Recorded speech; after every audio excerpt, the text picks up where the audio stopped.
Okay, well, it's actually early November, but and I wouldn't often be out at this time, but it's a beautiful autumn morning. We've got lots of sunshine, got lots of blue sky everywhere. So yeah, we're going to head off out to Derbyshire, because I also haven't been for a few weeks for various reasons. So this might be one of the last days I've got. So let's grab it. So this is my Honda Solo. It's a 50cc factory custom made by Honda back in 2003. So it's based on an old Moto Guzzis, sort of 50s Moto Guzzis. Looks like it's a hardtail, but it's got the monoshock suspension under the seat. And it's yeah, factory custom. I love it to bits. Only ever sold in Japan. So this is a grey import, as you would call it. So all the sort of instructions and everything is in Japanese. So I had to import this one from abroad, from Japan. It's a 50cc 3-speed. It's got the semi-automatic box, so there's no clutch, which I always say is good, I think, for most sort of people who've never ridden a bike before. But for me it's a nightmare because I'm so used to coming up to a junction and going down through the gears, you know.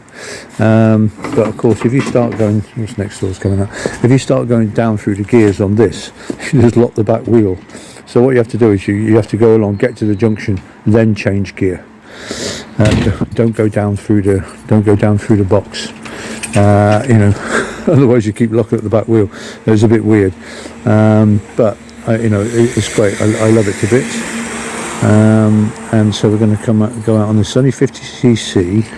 So the main problem with it is it's great on a flat downhill, but you get uphill, it just doesn't. You know, it's got no power at all. And of course, we're going out to Derbyshire, where there's an awful lot of hills. So I try to keep obviously on the back roads, but there's a couple of hills that I'm on the A road, and it's a bit, you know, you've got a load of cars behind you trying to overtake you and stuff. It can be a bit dodgy. That's the only downside to it. You know, you're going up hills at like 10 miles an hour sometimes, you know, when it's really steep. But apart from that, it's fantastic. Some people put a larger engine in. You can easily convert them. I'm a bit worried about losing my beautiful exhaust pipe silencer but I think I might be able to keep the head. I'm not sure. Just put a bigger barrel on and get a 70cc or 90cc barrel, put it on, which might improve things and keep everything else the same. I'm not sure. Think about that one, but you know, but generally it's great. I mean, I use it for nipping around town generally, but for various reasons I'm going to take it out today because it's a bit wet, one thing or another. So I was going to go out on the Commando, but I'm going to go out on this instead. So I'm later than normal because I wasn't planning on going out. It's a sort of last minute decision. So I'm going to get going now.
Oh right, here we are out in dear old Monash, and here's the bike. Oh, it's going really well, and a lovely tootle. As I say, you know, obviously going up hills and that, bad news, but you know, I'm having a great time. I'll have to give it a good wash when I get back, but there we go. What we got? We're dead busy today. I mean, because it's such a beautiful day. Let's have a look. Got something interesting over there. I've got something that I'm going to have a look over here.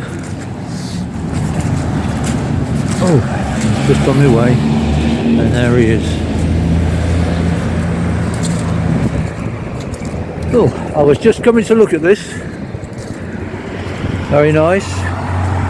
How's it going? Wow. Yeah. What's that, 76, 77? Yeah, it's 49 years old. Yeah, nice. Very nice. Going okay then? Yeah, well, I've got this now. I bought it from Ashbourne actually and restored it. You bought it in from the Ashbourne? somebody in Ashbourne, yeah. No, right. Colin, it's been there. It must be 2007, I think. Right, yeah, nice. Looks very original. Is it, or is that original paint? Yeah, it's actually original paint. Yeah. On the tank. Oh, I see, yeah, because it is a candy, It's a flake, metal flake, yeah. That's good. Oh, you got original exhaust on it as well. By look at, I think original signage. Yeah. They're stamped anyway, aren't they? Yeah. Nice. And what else? Oh yeah. Oh, and another Velocet. Now, what Velocet is this? I must say that stumps me a bit. It's a Velocet. What is this? I'm not. Sorry, what is it? What bike? It's a Velocet what? It's a Venom. It's a Venom, but oh, I see. But this is a non-standard casing, yeah? No, they were standard. They were used for about 4 years. Right. I thought it looked like a Venom, but I've never seen that casing. It's a bit like a Velocet. What are the ones, you know? They're all enclosed. There's another Velocet in there that's all enclosed. Oh, I can't remember that. I can't remember the name of them. Yeah. They're going okay. Yeah. Hopefully, anyway. So far. Yeah. Nice. No, I've never seen this casing before. Well, they claimed Yeah. that it was cheaper to put those fiberglass covers on than polish the engine. Yeah. Probably was. Yeah. That's what the claim was. Yeah. But you've got that lovely timing chest. Yeah. Covered up. Yeah. You're covered up.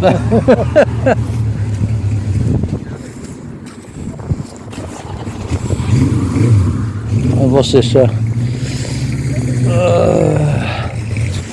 It's a 350 or a 500, so it's a T90 or a T90, a T100.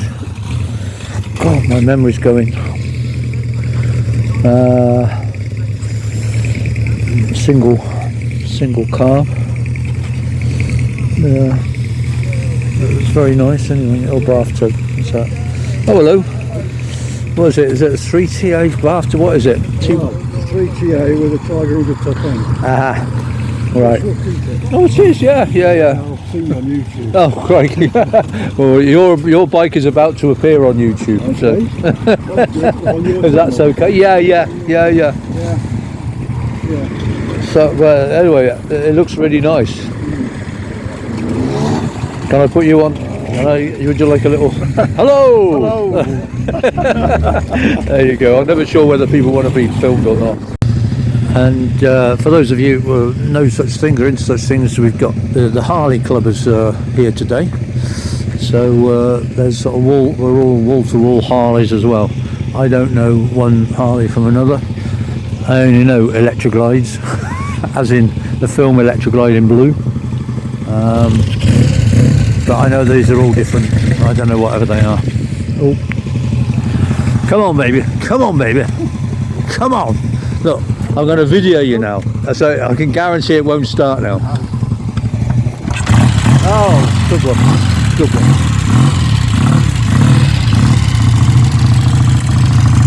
Sounds so good.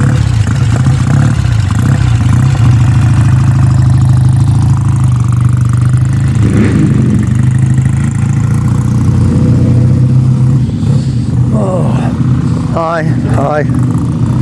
We'll have a wander up.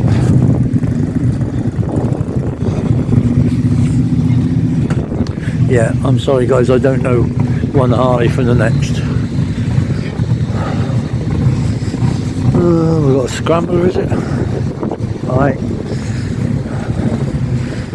Royal Enfield. Oh, right, so that must be a new one. So, how's the Interceptor then? Yeah, it's good. It looks nice. Is it a new? Is it a revised model for this year? Yeah, it's the 650. It's the Scrambler edition. It's right. not. It's not made for off-road, really. No, no. It's like the Triumph Scrambler kind of thing. It will have it, but yeah, it's a same engine, except it's 2-in-1. Ah, right, so, right, yeah. You have a little bit more torque, but comfortable, very, very comfortable. Right, yeah. Right. Good. Looks nice. Looks well. Thank you. You just got it. You just got it recently. In April. April. Right. Yeah. So we've had a summer. You've had a good summer on it. Yeah. Looks really nice. Thank you very much. Right. Have a good ride. You too. And you go. Say hello. What else we got? Oh, sorry. Oh dear. Oh, we got another Royal Enfield. I don't know what it is. It's another Royal Enfield. The advantage of the Royal Enfields, of course, basically they're cheap. You get a lot of bike for your money. Another Harley Sportster, no idea. It sort of looks a bit more sporty than the others. So I don't know. Hardtail.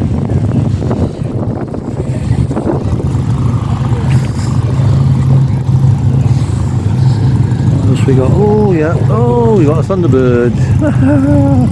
I like a Thunderbird. Why? Because I used to have one. I bought one.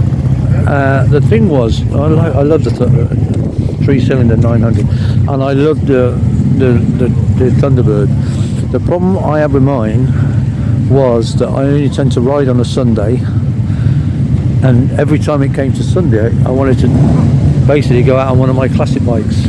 So when I came to sell my Thunderbird, I sold it, and it had 1 mile on the odometer after I'd had the MOT, and that 1 mile was riding it back home from the MOT station, and I realised I just wasn't using it at all, because every Sunday I'd say, right, go out on a bike, let's go out on one of the classics. I did love the Thunderbird, and the advantage is you can get good deals on Thunderbirds, because a lot of people like are our age that buy them, and so they do very little mileage.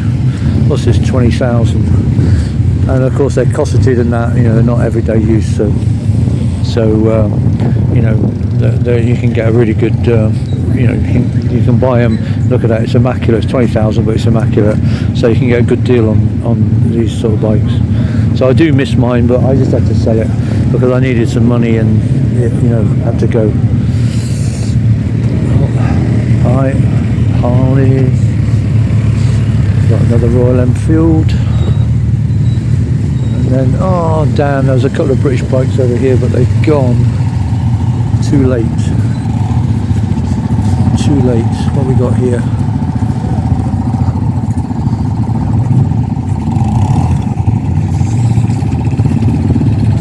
What's that? Kawasaki KZ 400. The Harley group there, and then over here we've got the Kawasaki W650. Oh, these are nice, expensive. That's the thing, because they are beautiful bikes. This one's been through some mud, but you know, as far as the retro bikes go, these are sort of top. But you pay. You know, I think I don't know. You compare the price of one of these to like a Royal Enfield. You'll be surprised how expensive they are. CX500, haven't seen one of those for a while.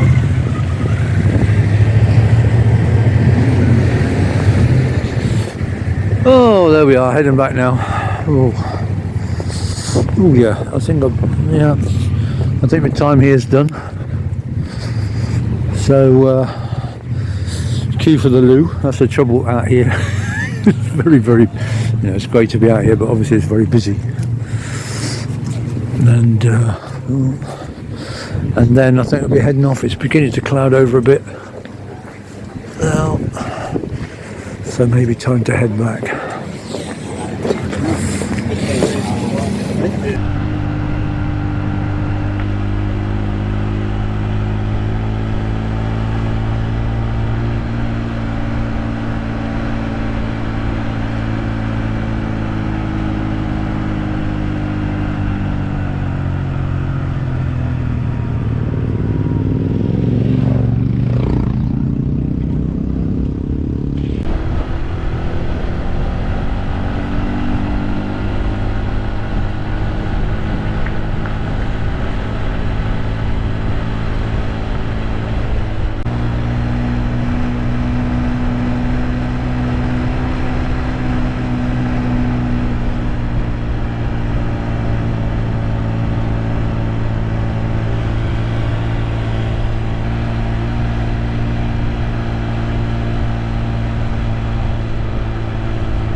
Okay, right. Well, here we are back from the ride, and I'm so glad we went out. I had a really nice ride, and I do love this bike.